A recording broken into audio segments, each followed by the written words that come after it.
She married a stranger to escape betrayal, not knowing he is the AlphaKing.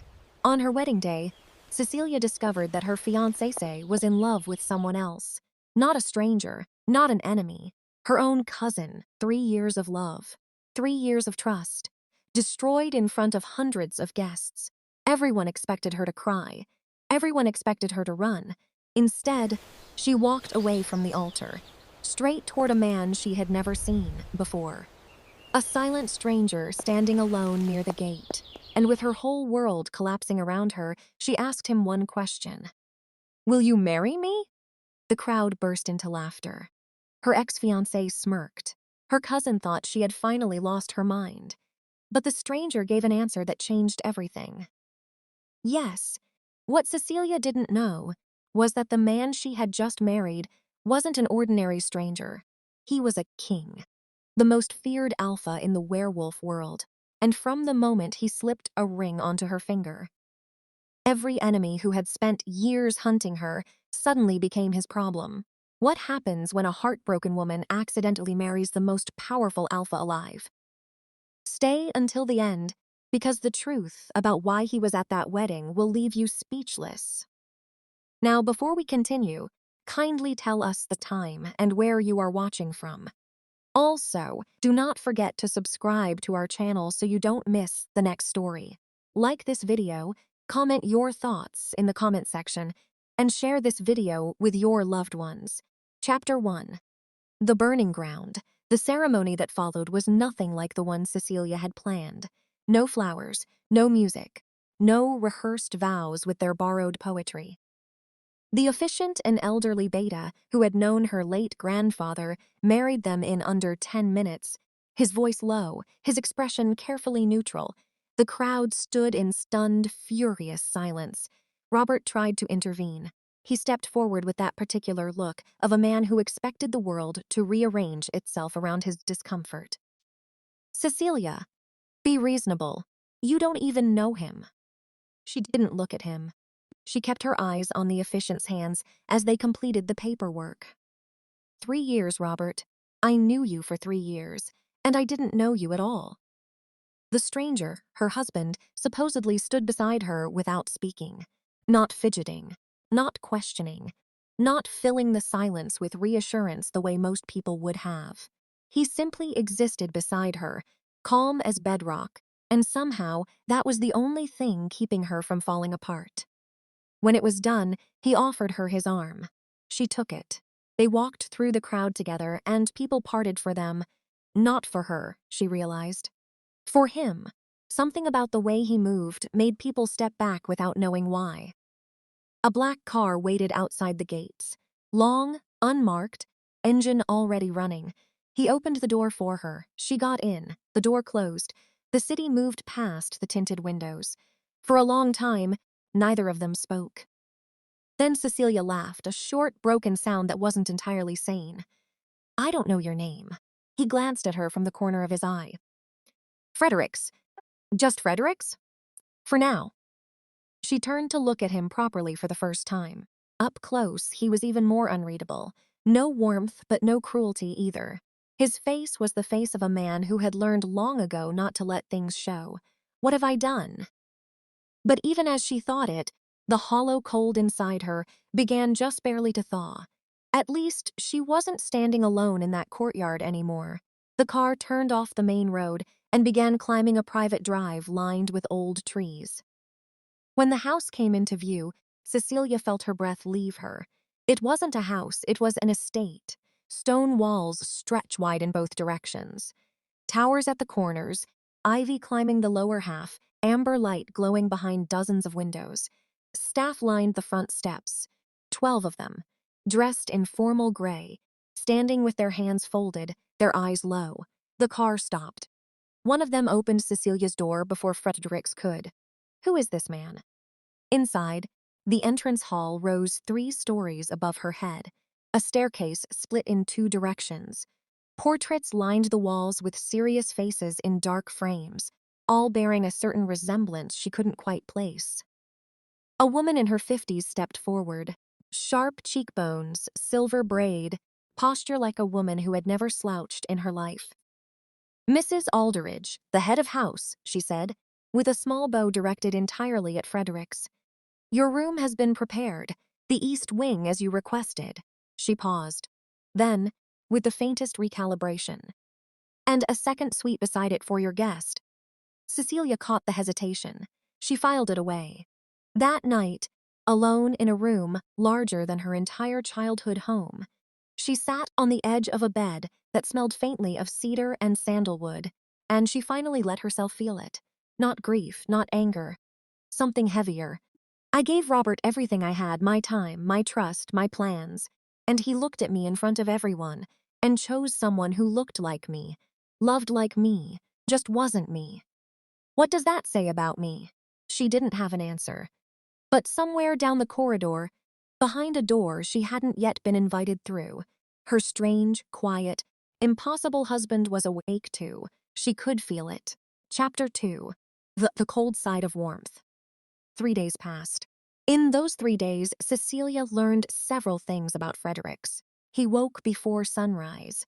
She knew because she heard his footsteps in the corridor at 4:30 each morning, unhurried, deliberate, moving toward somewhere the rest of the house hadn't reached yet. He ate alone.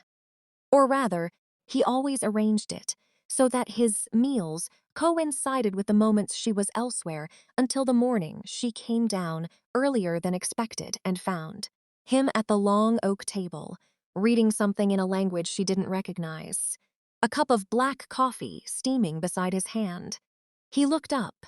For a moment he seemed not startled. Exactly, more like a man recalculating. Sit, he said. It wasn't a command. It was an offering dressed like one. She sat. Mrs. Aldridge appeared with a second setting before Cecilia had even unfolded her napkin. They ate in silence for several minutes. Outside, rain moved through the trees. Are you comfortable? He asked without looking up from his reading. The room is beautiful, she said carefully. Thank you. He'd turned a page. That isn't what I asked. She looked at him. He was still reading. I'm managing, she said. That's the honest answer. Something at the corner of his mouth moved, not quite a smile. More like the ghost of one thing that had perhaps been a smile in a previous life and hadn't fully made the journey back. He closed the book. You can walk anywhere on the property. The West Gardens are worth seeing in the morning. And the East Tower? She asked, because she had seen him come from that direction and felt the question pull at her. The almost smile vanished. Not yet, he said. That evening, she walked the West Gardens. The grounds stretched further than she'd expected past sculpted hedges, past a fountain that had been turned off for winter, past a small greenhouse full of pale orchids and climbing jasmine. At the far edge, a stone wall separated the manicured grounds from a forest that felt older than everything around it. She stood there for a while. The trees were bare. The sky was turning the color of a bruise. This is your life now, Cecilia. A stranger's house.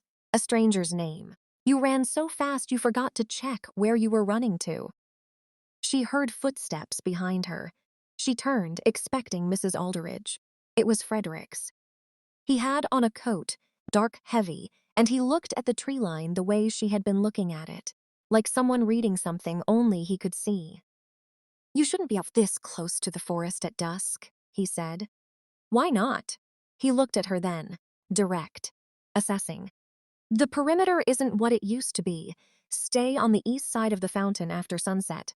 She wanted to ask what that meant. But something in his voice, not danger, not warning, something closer to quiet urgency, made her simply nod. He turned to go, then stopped. You were braver than you know, he said. At the wedding, most people collapse in a moment like that. She didn't know what to say. No one had ever called her brave before. Stubborn, yes. Impulsive once, but never brave. He was already walking back to the house when she found her voice.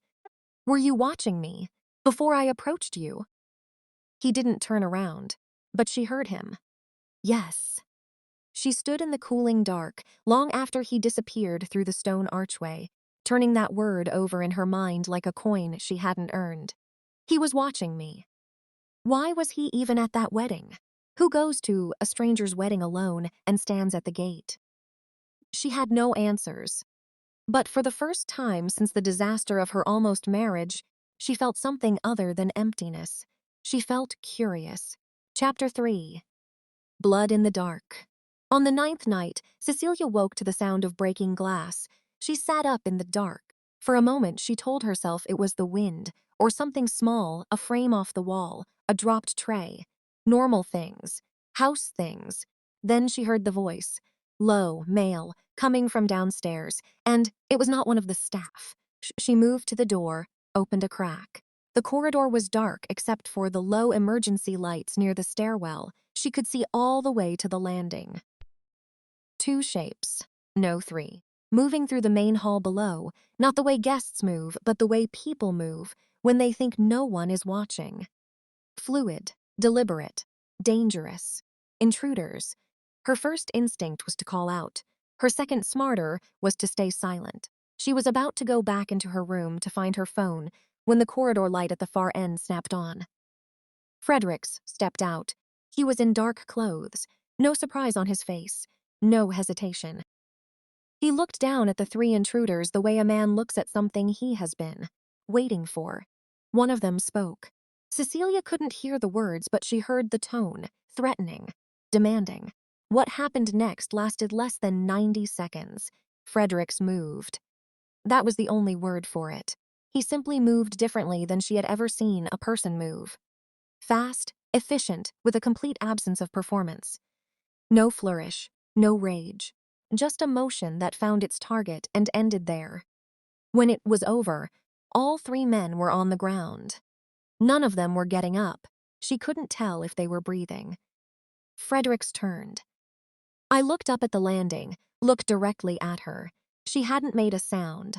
She had barely moved, but he knew exactly where she was. Go back inside, he said. His voice was perfectly steady. Lock the door. Who were they? She whispered. No one you need to worry about tonight. That isn't an answer. A pause. Then, go back inside, Cecilia. She did. She locked the door. She sat on the edge of the bed, with her knees pulled to her chest and her mind running through everything she had just seen. He fought 3 men without breaking a sweat. 3, without a weapon, without a sound. Who lives like that? Who trains like that? Who expects this? She heard him in the corridor at some point. The sound of footsteps, quiet instructions to someone she couldn't see, the controlled hum of the estate returning to order. In the morning, there was no broken glass, no marks on the floor, no sign that anything had happened, except for one thing. On the small table outside her room, a tray with her favorite tea, the kind with dried rose petals, the kind she'd only mentioned once in passing, a book she'd been looking for in the library, and a single white orchid from the greenhouse. No note, but she knew it was from him.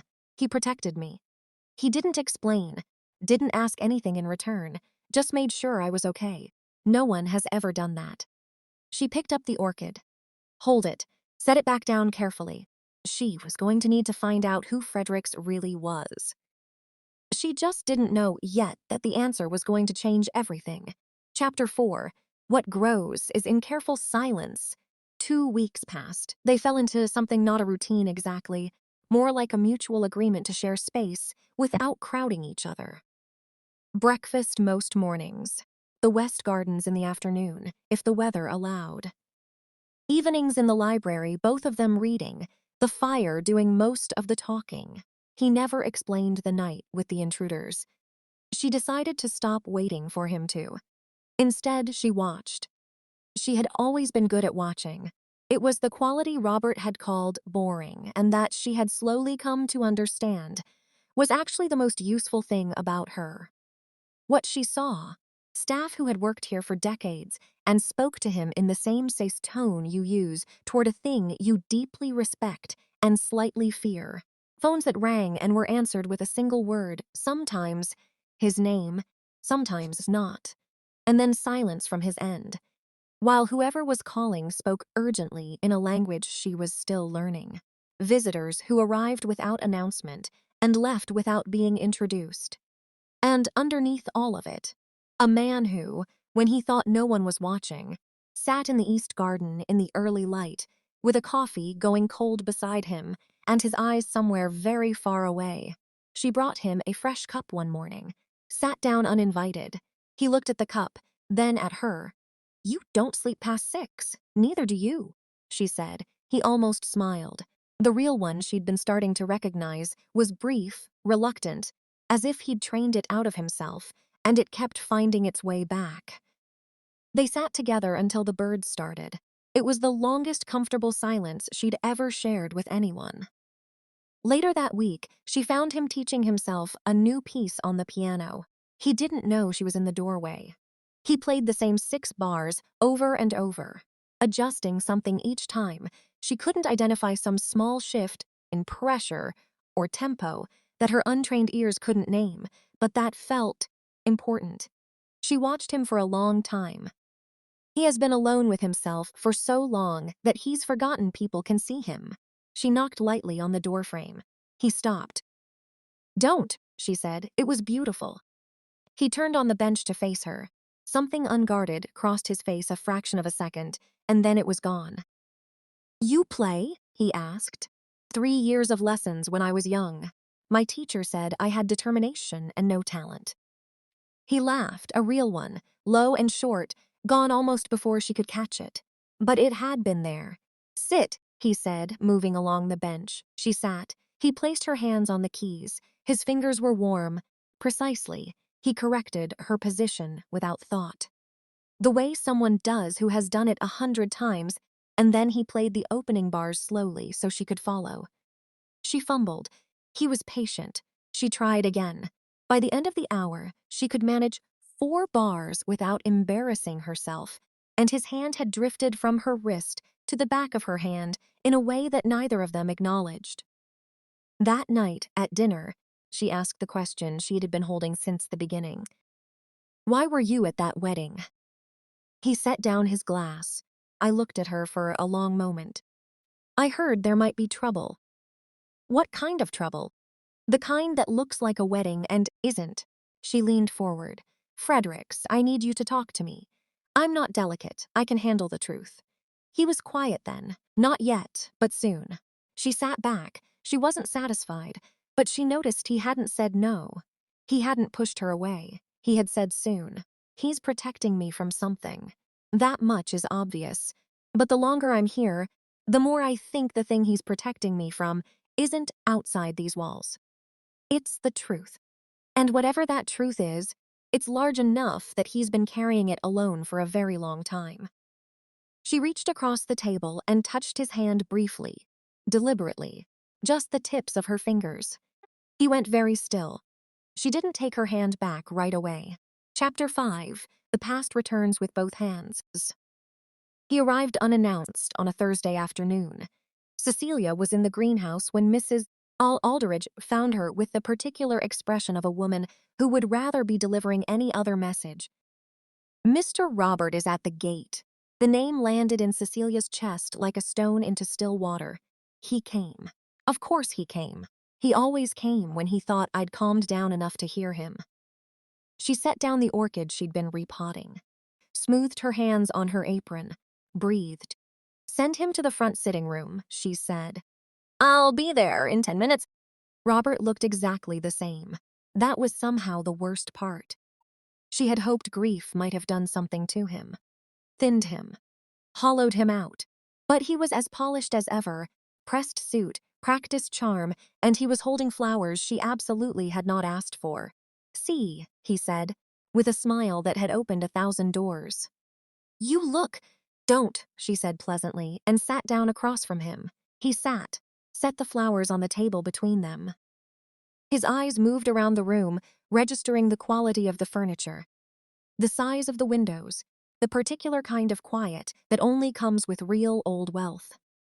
"I wanted to apologize," he said. "The way things happened wasn't how I wanted it to go. How did you want it to go?" He looked uncomfortable. "Good. I wanted to tell you myself. Before the ceremony, I just ran out of time." "You ran out of time," she repeated. "See, I still care about you." "Robert, I need you to hear me clearly," she said. "Not because I'm angry, but that's not why. I need you to hear this because I think you've never actually listened to me. What you did wasn't just a mistake in timing.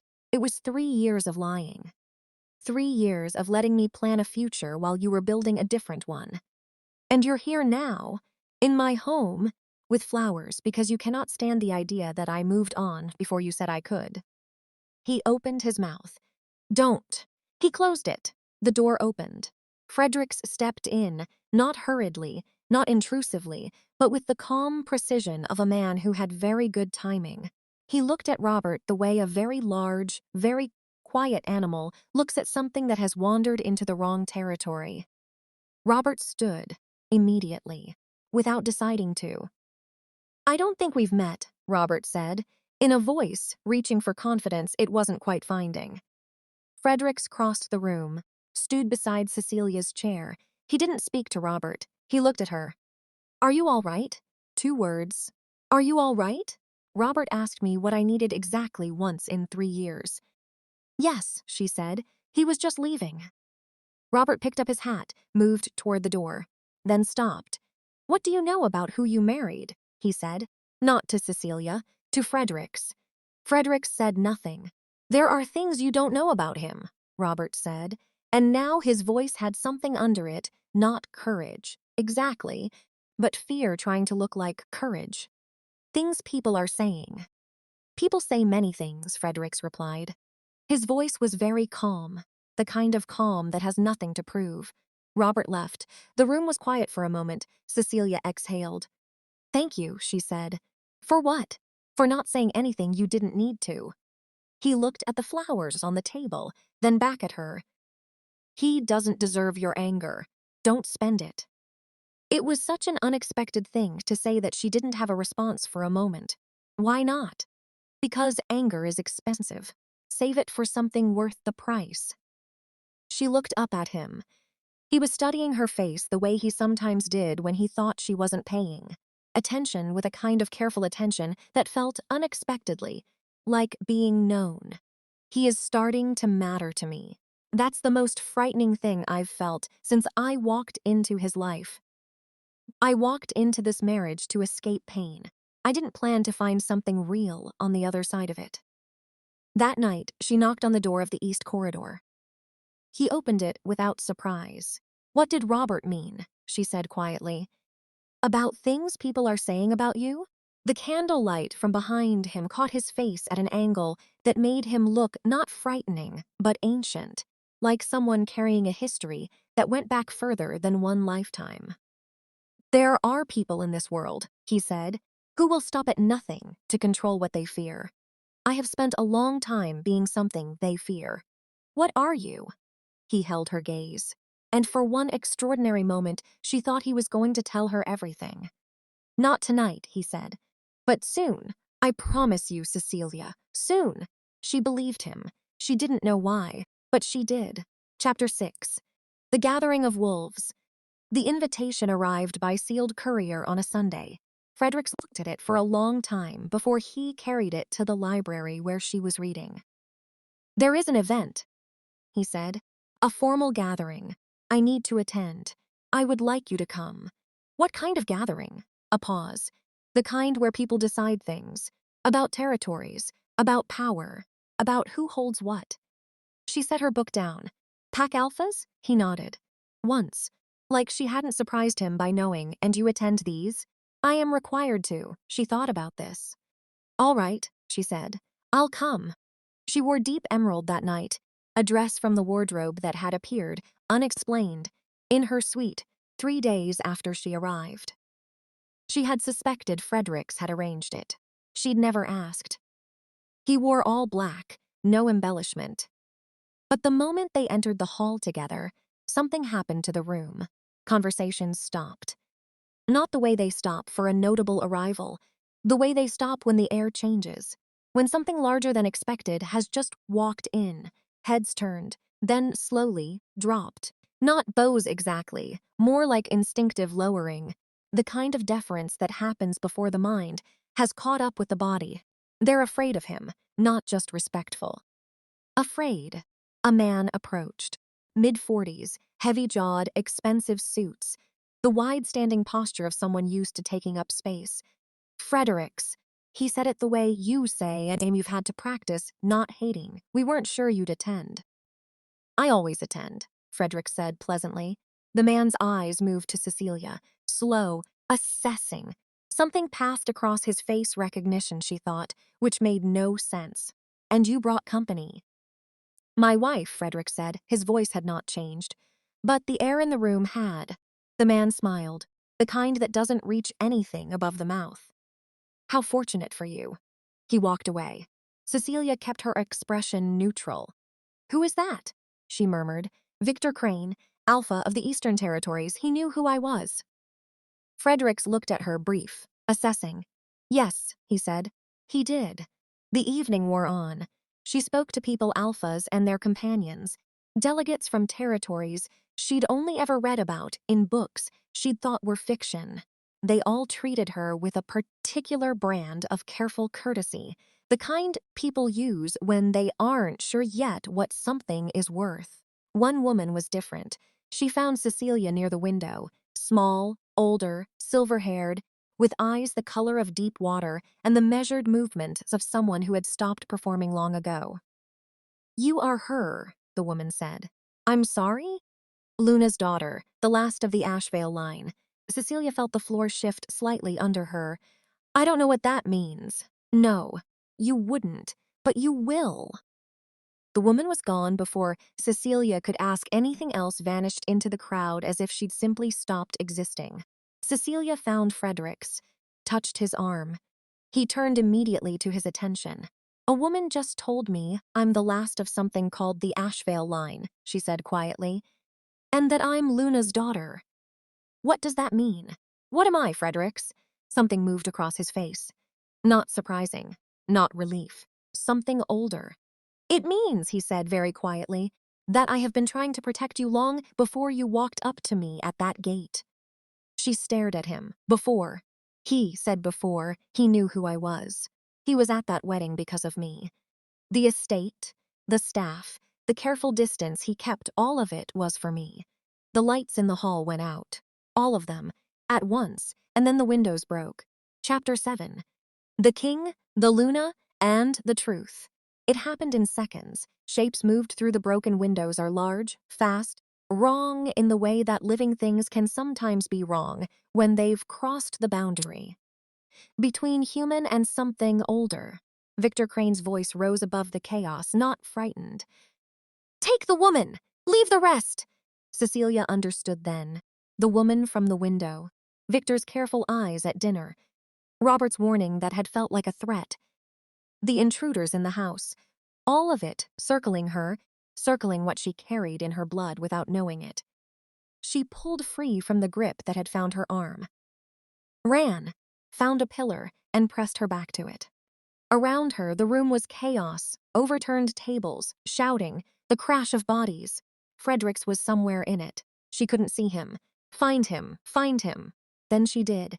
He stood at the center of the room, alone, still, while everything moved around him. Victor Crane faced him from 12 feet away, shifted halfway, bigger, darker, coiled like a spring. The Alpha of the Eastern Territories at his full, terrible height. Stand aside, Fredericks. The girl is a resource. She doesn't belong to you. She belongs to whoever is strong enough to hold her. Fredericks looked at him. Her name, he said calmly. Cecilia, and she belongs to no one. Victor lunged. What happened next was not a fight. A fight implies two equal parties trading blows. What happened was something else. A demonstration, swift and total. Fredericks moved like gravity itself, had different rules for him. He caught Victor mid-lunge and brought him down with a force that shook the floor. Victor tried to rise. Couldn't. The rest of the attackers stopped. The entire hall went silent. And then Fredericks changed. It was not frightening exactly. It was enormous. A shift that moved through him like a tide, bringing something ancient to the surface, vast, silver dark, luminous in a way that had nothing to do with light. The wolf he became was unlike anything she had been prepared for. Not feral. Not wild. Contained power. Controlled like a city behind a dam. Every person in that room dropped to one knee. Every alpha, every delegate, every guard, even Victor, still on the floor, lowered his head. The name moved through the room in a whisper that built until it wasn't a whisper anymore. AlphaKing Fredericks. He shifted back, straightened. I looked across the room, found her. She hadn't knelt. She was standing against the pillar with her hands at her sides, and her heart louder than everything in the room. He crossed to her, stopped 3 feet away, let her see all of it. No armor, no distance, just him. I should have told you, he said. Yes, she said. You should have. A pause. I was afraid, he said, that knowing would make you run, and he stopped. And you what? I didn't want to mislose you before you had the chance to choose me. She stared at him. He is a king. He has been a king this entire time. And what he was most afraid of was losing me. She took a breath. You could have told me the truth. I would have stayed. You don't know that. I know it now. Something gave way in his face. Quietly. The way a door opens when it has been locked for a very long time. She walked the 3 feet between them. She took his hand. Around them, the room was still. The kneeling alphas, the broken windows, the wreckage of an ambush that had tried to use her as a weapon. All of it silent, waiting. She turned to face the room. She didn't plan the words. They rose the way things rise when they have always been true. My name is Cecilia Smith Fredericks. I am the last of the Ashvale line. I did not choose this life to escape something. I choose to stay in it because I want to. She looked at Fredericks, and I choose him. The room stayed silent for one more breath. Then slowly, the kneeling alphas bowed their heads lower, not to the king this time. To Luna. Epilogue. What remains? Victor Crane faced the council. The woman who had infiltrated Robert's life was traced to his network, one of several hired manipulations designed to push Cecilia into isolation, to remove her from protection until she was vulnerable. It hadn't worked. Robert, weak, not cruel, which in the end is almost sadder, had been used too. A pawn who thought he was a player. When Cecilia learned the truth of it, she didn't feel triumphant. She felt something quieter, like setting down something heavy she hadn't realized she was still carrying. I used to think betrayal meant someone hated me. Now I think most betrayal comes from people who never thought about me at all. I was furniture in Robert's story, a detail. The people who targeted me at least thought I mattered enough to be afraid of. I know which one I'd rather be. She and Fredericks did not become a perfect love story overnight. That would be a lie, and she had decided she was done with comfortable lies. He was still guarded. She was still rebuilding. There were mornings when they sat together without speaking, and the silence was heavy rather than easy. There were conversations that started too late and needed to start again from the beginning. But he came to her, every time, without being asked, and she stayed, every time. Not because she had nowhere else to go, because she had chosen this. On a Thursday morning, 3 months after the gathering, she found him in the East Garden with 2 cups of coffee. He had made one for her, left it on her side of the bench. She sat, wrapped her hands around the cup. The trees were just beginning to think about spring. Tell me something I don't know about you, she said. He thought for a moment. I learned the piano because I couldn't sleep. I was 7. I thought if I made enough noise, the silence would stop feeling so large. She looked at him. And now? He looked back at her, steady. Warm in the way deep water is warm, slow to heat but holding it long after the sun has gone. Now the silence has better company. She smiled. It reached her eyes. Both of them this time, she thought. I came here with nothing but a desperate choice and a wounded heart. And look what grew in the wreckage, she thought. This is what bravery actually is. Not the moment you choose the stranger at the gate, but every morning after, when you choose him again. When you choose yourself again. When you decide, quietly, on a bench in an early spring garden, with coffee going warm in your hands. I am not the woman who was abandoned at the altar. I am the woman who walked through that day and came out on the other side. I am Luna. And I chose this, a note from the story. Every story carries something beyond its plot. A question, a mirror, a truth the characters learned, so the reader doesn't have to learn it the hard way. This one carries several. The first, your worst day is rarely the end of your story. Cecilia's most humiliating moment became the doorway to her truest life. Pain does not define you. What you choose to do inside the pain does. The second, real protection does not silence you. It stands beside you while you speak. Any person or power that claims to protect you by keeping you uninformed is protecting something other than you. The third, love is not the feeling that arrives at the altar.